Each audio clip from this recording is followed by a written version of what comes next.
bonjour, on arrive à la notion de diagnostic. On va voir c'est quoi le diagnostic, pourquoi on le fait et comment le faire. On va commencer par la définition du diagnostic. Il faut savoir que le diagnostic est un terme, est une démarche qui a été empruntée du domaine médical. Généralement, quand on parle de diagnostic, c'est médical, c'est la recherche de maladies, des causes d'un dysfonctionnement du corps humain, etc. Alors on peut dire comme est-il le diagnostic, la démarche par laquelle le médecin détermine l'affection dont souffre le patient et qui permet de proposer un traitement. C'est ça la finalité. C'est donc la démarche qui permet de rattacher les symptômes du patient à une maladie précise. Voilà, pour les systèmes automatiques, c'est presque la même chose. Il faut savoir que revenons en arrière un petit peu, on a développé des systèmes automatiques pour alléger l'être humain, l'opérateur, le travailleur, de certaines tâches qui sont soit difficiles, soit lassantes, faciles mais répétitives dans le temps, soit c'est pour la sécurité de l'opérateur, c'est-à-dire la tâche nécessite un environnement risqué, alors que les robots, les systèmes automatiques sont plus adaptés à ce genre de travail. Mais il arrive que ces systèmes-là, quel que soit leur degré de complexité, tombent en panne, présentent des dysfonctionnements. Alors le diagnostic, c'est la démarche par laquelle on est, lorsqu'on est en face d'un système qui ne fonctionne pas bien, de pouvoir déterminer la cause et poser le diagnostic.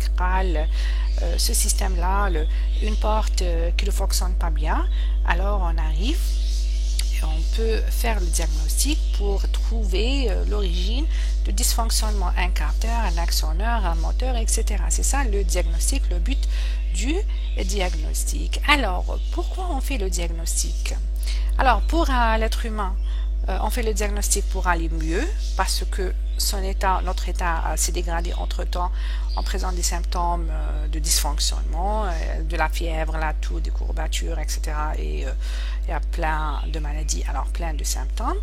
On fait le diagnostic. On va chez le médecin pour faire le diagnostic, pour chercher la cause, pour trouver le médicament, pour prendre le médicament qui traite cette maladie pour aller mieux, pour éviter l'aggravation de notre état, pour éviter des complications, voire la mort. Pour les systèmes automatiques, c'est la même chose, c'est la même politique qui change un petit peu parce qu'on n'est pas dans le domaine de la santé, on est dans un domaine économique. On utilise des systèmes automatiques, on a dit, pour la fabrication de produits ou pour fournir un service, mais après c'est une question économique, d'argent. On investit dans un système pour rendre le travail automatique, rapide, faire produire beaucoup pour gagner beaucoup d'argent. Alors, la première des choses, c'est-à-dire si on a un système, si on achète un système, on l'installe, c'est que on attend ce système-là à des performances, des objectifs. Par exemple, une centrale, la centrale va me fournir 50 mégawatts d'électricité.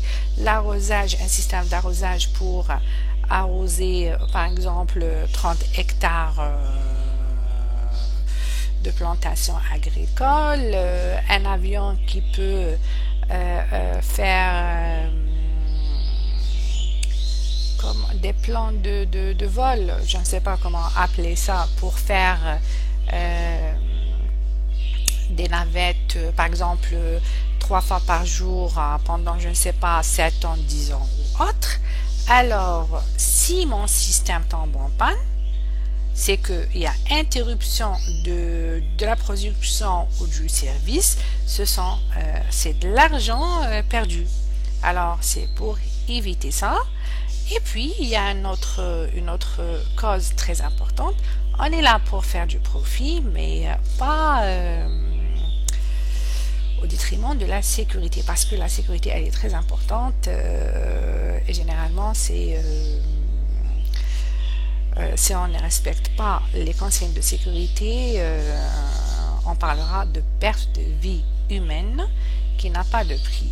Alors imaginez un système très très simple une porte coulissante qui va se fermer sur une personne qui va la traverser. Bon, on se souvient, je rends hommage aux militaires, Allah yarhamhum. Imaginez prendre un avion pour aller d'un point A vers un point B et ne pas arriver au point B. C'est l'exemple de la catastrophe du crash de l'avion militaire Abu Farik. Aussi, on a l'exemple des catastrophes nucléaires. Cette figure illustre la catastrophe de Tchernobyl.